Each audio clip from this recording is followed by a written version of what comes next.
वहला भाई बहन, सच्ची गाल कार्यक्रम में पा सभा शिक्षक पुस्तक जे 12 ने छेल्ले अध्याय जो अभ्यास करे वारा आहियूं।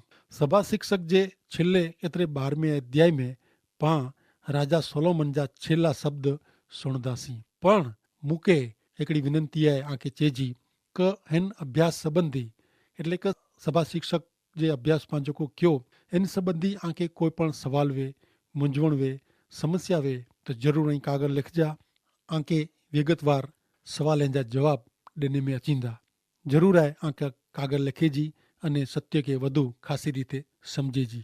अचो पाण अॻियां वधंदे नेरियूं क 12 अध्याय में सोलोमन राजा किन मुद्दे ते अचे थो। हिन पुस्तक जे अभ्यास में पाण उ जाणी सकिया आहियूं क सोलोमन जीवन में संतोष मेળવેલા अलॻि अलॻि घणे प्रयत्न ने प्रयोग कयईं। उहो हिकिड़ो ज अहिड़ो माण्हू लॻे थो कि जेको मनुष्य जीवन संबंधी मेड़े बाजू जो अनुभव कयईं, अखतरा कयईं ने ईश्वर वग़ैरह जे जीवन में आनंद संतोष शोधे जो प्रयत्न कयईं। मित्र, हिन मेड़े प्रयत्न जो परिणाम ने अनुभव आहे व्यर्थता ने निष्फलता। व्यर्थता शब्द जो अर्थ थिए नकामो, अर्थ वग़ैरह जो। व्यर्थता शब्द हिन पुस्तक में वारंवार अचे थो। उहो कोरो सूचवे थो, उहो ज़ाहिर करे थो क ईश्वर वग़ैरह कोई पण सवाल प्रश्न जो समाधान आहे न। कोई पण वस्तु संतोषकारक न आहे। ईश्वर वग़ैरह जो मानवी जो जीवन व्यर्थ बनी वञे थो। मित्र, ही हिकिड़ी वास्तविकता आहे, हक़ीक़त आहे। शक्य आहे क अहीं पण अहिड़े माण्हूअ खे ॾिठो हूंदो, नेरींदा हूंदा क उहो पंहिंजी रीते ज पंहिंजे सवालनि जो समाधान गोतींदो हूंदो। उहो ईश्वर वग़ैरह मिड़े अजमाए थो ने छेवटे सत्य ईश्वर वटे अचे वग़ैरह निराश थी वञे था ने मिड़े जेको करे थो इनखे निष्फलता ज मिले थी। उहो प्रकृति ने कुदरत जो आसरो गणे था। शांति चैन आराम मेળવેલા शांत जगह ते नदी किनारे बाग बगीचे में कपोई कोई एकांत जगह में ने डूंगर मथे हलिया वञे था। पण जेको मूળ सवाल आहे इन जो समाधान हिन रीते थिए नथो। कुदरत का प्रकृति ईश्वर न आहे। ईश्वर प्रकृति जा सर्जनहार आहिनि। तंहिंला शांति मेળવેલા प्रकृति वटे न पण इन जे सर्जनहार ईश्वर वटे मानवी के वञे जी ज़रूर आहे। ईश्वर वटे मानवी के अचे जी ज़रूर आहे। घणे माण्हू ज्ञान, विज्ञान ने तत्वज्ञान जी ॻाल्हियूं कयूं था, पण ही बाबत पण मानवी जे मूળ सवाले जो निराकरण करे नथी। मानवी आनंद, मजा ने सुख ने भौतिक वाना में पंहिंजी समस्या मजा जो समाधान शोधीए था। इनमें पण उन्हीं के साव निष्फलता ज मिले थी। ऊ ज आनंद मजा ॾींदल चीज वस्तु इन ला मथे जी पीड़ा बनी वञे थी। उनजी आध्यात्मिक बुख केरु संतोषे। तंहिंला मानवी प्रयोग मथे प्रयोग करीने नसीब जो सहारो गणे थो, नैतिकता जो भलाई जो सहारो गणे थो, धर्म धन जो सहारो गणे थो ने छेवटे सोलोमन सभा शिक्षक जे 12 अध्याय में इन जे सारांश रूपी विचार ते अची वञे थो। उहो ज बाबत इनके पण सम्झाइजे थी। सभा शिक्षक जो 12 अध्याय हिकिड़े गीत जहिड़ी भाषा में पांखे वृद्धावस्था जो चित्र ॾोरी ॾिए थो। सभा शिक्षक 11 अध्याय ने 9 कलमનું 12 अध्याय जूं जुवान माण्हू खे ध्यान में रखीने ॻाल्हि करे में आई आहे। मित्र, सभा शिक्षक जो 12 अध्याय पांखे घणे सेखारे वञे थो। घणे ध्यान से हिन कार्यक्रम ने ईश्वर जा वचन सुनो, कारण ईश्वर वग़ैरह जो जीवन में खारास हिकलो वे उ निराशा उभी करे थो ने निराशा इनके मिले थी ने तंहिंमें पण वृद्धावस्था में त ख़ासि। हाणे पाण अॻियां नेरियूं सभा शिक्षक जो पुस्तक 12 अध्याय ने तंहिंजी पहली कलम। हिते लिखियलु आहे क तौजी जवानी जे टेम में तोजे सर्जनहार खे संभार, माठा ॾींहं अचें तंहिं अॻाऊ वरी जिन वरे विसे क टेम विसे तूं चवने क इन में मूंखे कीअं सुख मज़ा न आहे, उहो नज़ीक अचे तंहिं पहिला इनखे यादि कर। मित्र, सोलोमन पंहिंजे अति घणे अनुभव पोइ उन मुद्दे ते पाछो अची वियो आहे क मानव हृदय खे हिन पृथ्वी ते कोई व्यक्ति क वस्तु संतोष ॾेई सघे नथी ने तंहिंला हू चए थो क ईश्वर वटे पाछो वञ, ईश्वर तरफ़ पाछो फिर। जॾहिं तूं जुवान आहीं तॾहिं तुंहिंजो निर्णय ईश्वर ला कर। हाणे ही कोलाई कियो खपे। इन ला राजा सोलोमन अलॻि अलॻि बाबत जणाए थो। सोलोमन वृद्धावस्था जो चित्र वताए थो ने सचई उहो पांखे गमे अहिड़ो न आहे। तंहिं छतां उहो मुझो ने आजो पंहिंजी वृद्धावस्था जो चित्र आहे। हिकिड़ा वृद्ध ईश्वर भक्त चवनि था, जॾहिं आउं भर जवान हो ने तॾहिं सभा शिक्षक जे 12वें अध्याय ते शिक्षण ॾींदे वृद्धावस्था विશે मूंखे नवाई लॻी, પણ હેવર હું જ વૃદ્ધાવસ્થા જો અનુભવ કરી રહ્યો અહીંયા. મિત્ર, માનવીજી વાસ્તવિક જરૂરિયાત ઈશ્વર સાથે સીધે સંબંધ में अचीने उन्ही जी संगत में रहणું, जीवन विताइणું उहो आहे. मात्र क्रियाकांड ने धार्मिक बाबत माण्हू जी वास्तविक सच्ची ज़रूरियात पूरी पाड़ी सके नथा. सुनो 12वें अध्याय जी 2 कलम. एतिरेला क पोइ सूरज ने अजवारो, चंद्र ने तारा अंधारे में हलिया वेंदा ने वरसाद पोइ वडर पाछा अचींदा. सोलोमन राजा सूरज, चंद्र ने तारा ने इंजे प्रकाश के अदृश्य थे जे विषय में जणाए नथो. वृद्धावस्था अगाऊ जी अहीं नेरींदा हुआ ती उन अजवारे के ऊ सूरज, चंद्र, तारे के ऊ नेरी सके वारा नहीं. आंजी अखियूं नबरी थी वेंदी. मित्र, पां पंहिंजी अखियुं से सवार जो उगे तो उन सूरज के ने सांझी जो डुबंदल सूरज के नेरी सघूं था. पूनम जी रात जो गोल खिलंदो चंद्र के पा नेरी सघूं था ने घणे राजी थियूं था. अंधारी रात जो घणे तारे के पा नेरी ने ईश्वर स्तुति कयूं था. पण वृद्धावस्था में ही ज अखियूं उन दृश्य के नेरी सकनी न. मित्र, वरसाद पै ने तंहिं पोइ वडर विखराए वञे था. टेम में पां बदला जाऊं था. वृद्धावस्था में नबराई अचे थी, अखियूं झांखी थई वञे थी. हिते थक, पीड़ा, शारीरिक तकलीफ़ जो अनुभव थिए थो. सभा शिक्षक 12मों अध्याय ने 3 कलम सुणो. उन ॾींहुं घर जा कारोबारी द्रबंदा ने बरूका माण्हू वांका वरी वेंदा ने अनाज ॾरींदड़ स्त्रियूं थोड़ियूं हूंदियूं ने तंहिंला उन्ही जी खोट पवंदी ने ॿारी में जा ॿारहं निकिरंदड़ जी नज़र झांकी थी वेंदी. मित्र, हिते पंहिंजे घेढे शरीर जो वर्णन करे में आयो आहे. घर जा कारोबारी द्रबंदा ही त पंहिंजे पग विषय जणाई था. पग जेको अगाऊ दौड़ंदा हुआ, ठेक ॾींदा हुआ, हेॾानू होॾा भटकंदा हुआ, वजन उपाड़ींदा हुआ, रमंदा हुआ, अरे केतिरो कम ने दौड़ा दौड़ी कंदा हुआ, उहो हाणे द्रबनि था. हाणे लकड़ी जी मदद से हलणो पए थो. हाणे उहो ढार, खॾा, डूंगर ने डोरी जी दौड़े धक चढ़ोतर थिए नथी. घूंटण ने पगे में ॾुखावो थिए थो. हलदे टाणे संभाल रखणी पए थी ने तंहिं पोइ जणाए में आयो आहे का बरूका माण्हू वांका वरी वेंदा. हाणे उहो सीधा उभी रही सघे नथा. पहिला उहो सीधा ने बरूका ने ॾेखारींदा हुआ, पण हाणे वांका ने नबरा ॾेखारजनि था. खभा सीधा रखणा आहिनि त पण उहो रहे नथा. उहो बरूका माण्हू वांका वरी आहिनि. उहो अगाऊ जहिड़ा हुआ अहिड़ा हाणे रही सघे अहिड़ा आहिनि ने तंहिं पोइ अनाज ॾरींदड़ स्त्रियूं थोड़ी आहिनि. तंहिंला उन जी खोट पवंदी. हिन किन बारे में ही मिड़े जणाए में आयो आहे. ॾरींदड़ स्त्रियूं दंद विषे जणाए थी. जीअं जीअं पंहिंजी उमिरि वधे थी तीअं तीअं दंद पण ओछा थिए था, नबरा थिए था. वारंवार दंद जे डॉक्टर वटि वञिणो पए थो. पहिला पाइण जहिड़ो कठिन पण दंद से पां जोड़ी सघंदा हुआसीं, पर हाणे दंद से टुटे नथा. चॿे में मुश्किली लॻे थी ने खाधे जो उतारे में घणा तकलीफ़ूं पवनि थियूं. कारण दंद ओछा थी विया आहिनि ने जेको आहीं उहो पण नबरा आहिनि.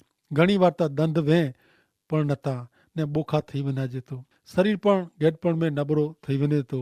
तंहिं पोइ अॻियां जणाईंदे चवनि था क ॿारीअ में जा 12 नेरे जी नज़र झांकी थी वेंदी. मित्र, जिन चीज वस्तु ने माण्हू खे नेरी सघंदो वो उहो हाणे घणे ओछो थी वञे थो. कारण अखियूं झांकी थी वई आहे. उमिरि साथे अखियूं नबरी थी वञे थी. चश्मा अचनि था, मोतियो ने झामर पण थिए था ने घणे वार्ता व्यक्ति खे ओळखी सघिजे नथो. छेटो नेरी सघिजे नथो, ती वांची सघिजे पण नथो. अखियूं नबरी थी वई. अॼु पंहिंजी नज़र खासी आहे, अखियूं बरोबरु आहे, पण हिकिड़ो टाइम अहिड़ो अचींदो त उन टाइम ते उहा नबरी थींदी. ही अखियूं अॼु कुरोक नेरे थी ने कहिड़ी रीते नेरे थी. मित्र, बाइबल जणाए थो कि जंहिंजी अखियूं शुद्ध आहे इन जो जीवन शुद्ध आहे. जंहिंजी अखियूं भूंडी आहे इन जो जीवन भूंडो आहे. ईश्वर खे अखियूं ॾिनो हुयूं, उहो ईश्वर जो महिमा करेला आहे. मित्र, मिड़े वृद्धावस्था जो घेडपण जो अनुभव करींदा हरेक जो शरीर टेम टेम ते नबरो थींदो. पण जो अहिड़े नबरे समय में ईश्वर जो अनुभव करींदे करींदे पसार करीबो त पंहिंजी अखियूं, खभा, दंद मिड़े खासो रहंदा. प्रभु यीशु ख्रिस्त ते विश्वास करींदड़ हरेक व्यक्ति जी वृद्धावस्था आशीर्वाद में फेरी वेंदा, कारण वो वृद्धावस्था अलग रीते ज नेरिये था।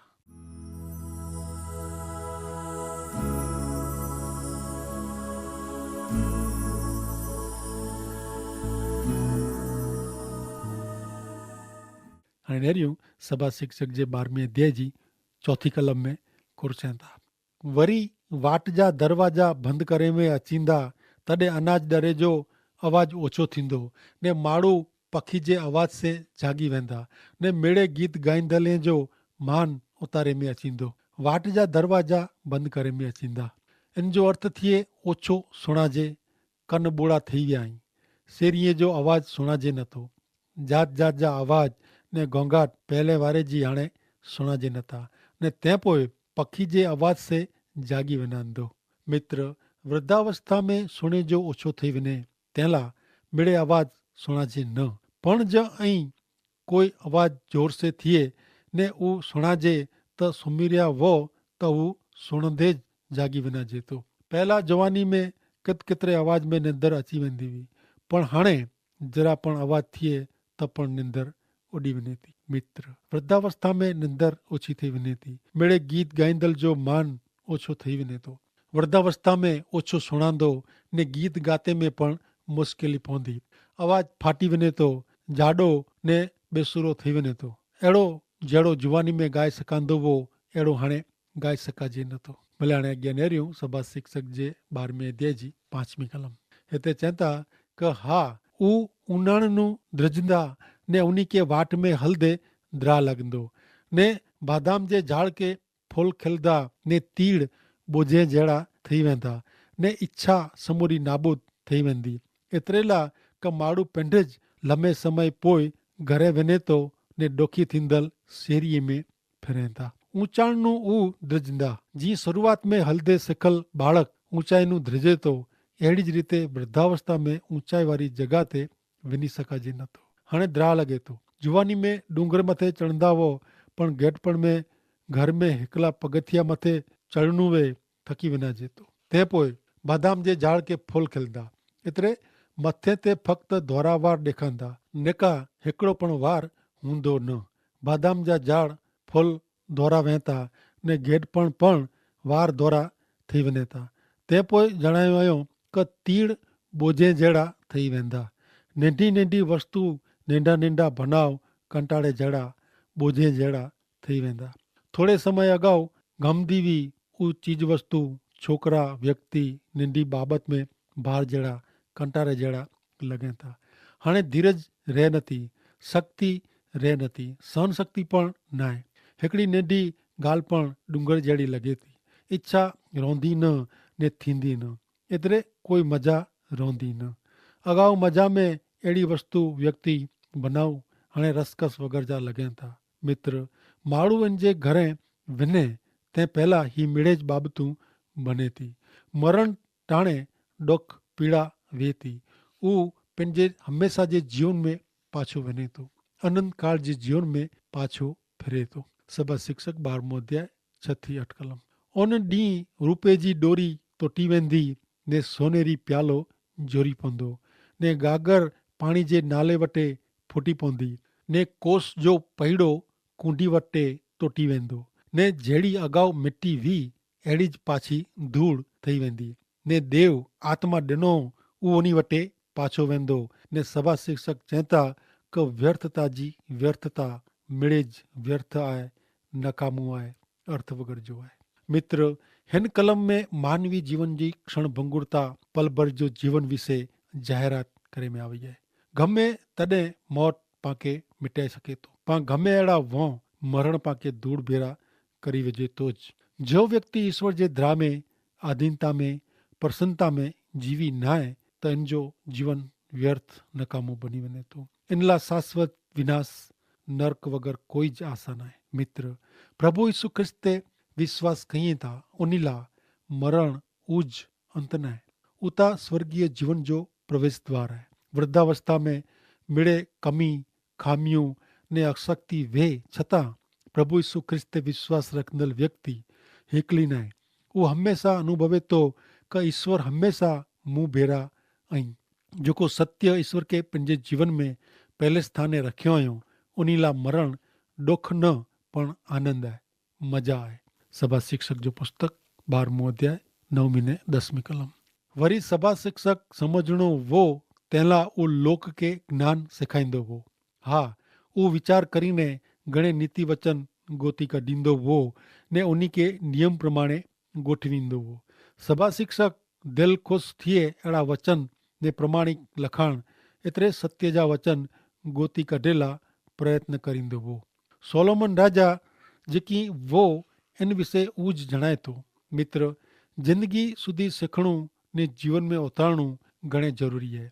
ईश्वर जा पवित्र वचन पाके जीवन, हा, पृथ्वी पर जो ता आशीर्वादित रूप जीवन दिए था ने तंहिं भेरो शाश्वत जीवन पण दिए था, मोक्ष उद्धार जो जीवन पण दिए था। 12मो अध्याय 11 ने 12મી कलम।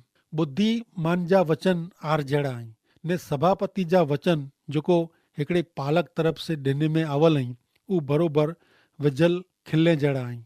वरी मुंहिंजा पुत्र सिखामण मन घणे पुस्तक लिखे जो कीअं पार न आहे ने अति विद्या अभ्यास से शरीर थकी वञे थो। ईश्वर जा वचन आर जड़ा आहिनि, अणींदार आहिनि, पण उहे नुक़सान कई नथा, पण फ़ाइदेकारक आहिनि। ईश्वर जे वचन से सीधा ने सीधी दिशा में, शिस्त में ने पवित्रता में जीवन गुजारी सकाजे तो। वचन फक्त वांचे से ज न पण इनके पारे से जीवन में उतारे से लाभ थिए तो। मित्र, ईश्वर जा वचन पाके चेतवणी, उत्तेजन ने सिखामण दिए था।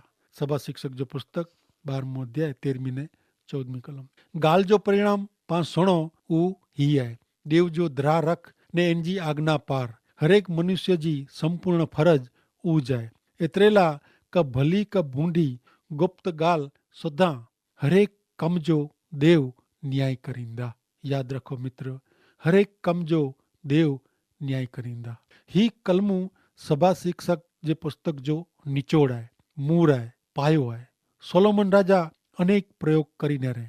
ईश्वरनु छेटो रहीने ईश्वर वगर जे जीवन में इनके कीअं पण आनंद मजा क शांति संतोष मिलिया ने मिड़े व्यर्थ लगो, नकामो लगो, अर्थ वगर जो लगो। सोलोमन राजा सारांश में जेकी चए तो इन वगर ने उ समझे वगर सभा शिक्षक जो पुस्तक सच्ची रीते समझी सकांदो न। मित्र, जीवन सत्य ईश्वर वगर जो जीवन सच्चाई नकामो है, व्यर्थ है, अर्थ वगर जो है। गमे अड़े जीवन में माड़ू ईश्वर जो द्रा, सम्मान ने अधीनता माड़ू के रखे जी जरूर है। ईश्वर जो द्रा रख ने इनजी आज्ञा पार। हरेक माड़ू जी संपूर्ण फरज ऊज है। मित्र, ईश्वर वगर जो जीवन व्यर्थ है, नकामो है, पण ईश्वर प्रभु यीशु ख्रिस्त में पंहिंजे व्यर्थ जीवन के आशा वारो, आनंद मजा वारो बनायो आहियो। 14મી कलम में पंहिंजे मरण पोइ जेकी थिए वारो आहे उहो जणायो आहियो। बाइबल जणाए तो इन प्रमाणे मरण उ जीवन जो अंत न आहे। ईश्वर हरेक व्यक्ति जो ने तंहिं पोइ व्यक्तिगत रीते ज़ाहिर में न्याय करींदा। हरेक व्यक्ति के ईश्वर जे न्याय सन वटे उभो रहिजो आहे ने उहो ध्यान में रखीने पां ईश्वर पुत्र प्रभु यीशु ख्रिस्त में विश्वास रखे जो आहे। कारण प्रभु यीशु ख्रिस्त में विश्वास रखे से पंहिंजे मिड़े पाप जी माफ़ी साथे नवो हृदय, नवी दिशा ने नवो वरांक ॾिए था। प्रभु यीशु ख्रिस्त ते विश्वास करींदल व्यक्ति हरेक प्रसंग में ईश्वर जे ध्रामे ने अधीनता में जीवीने पंहिंजे शरीर से, कम से ने जीवन मार्फते मात्र ईश्वर केज मान महिमा ॾिए था। प्रिय मित्र, जीवन जे हरेक सवाल मुंझवण जो उकेल आहे ईश्वर पुत्र प्रभु यीशु ख्रिस्त। मित्र, ऐं अचज मन उन्हीं के सौंपीने सच्चे जीवन के मेड़वो ने भोगवो। प्रभु यीशु ख्रिस्त जणाइए था कि जेको मूं वटि अचे थो इनके आऊं कढी वेजंदो न ने उहो कॾहिं निराश थींदो न। ईश्वर पिता आके ईश्वर वटि अची जी सम्झण ने आशीर्वाद ॾियो। आमीन।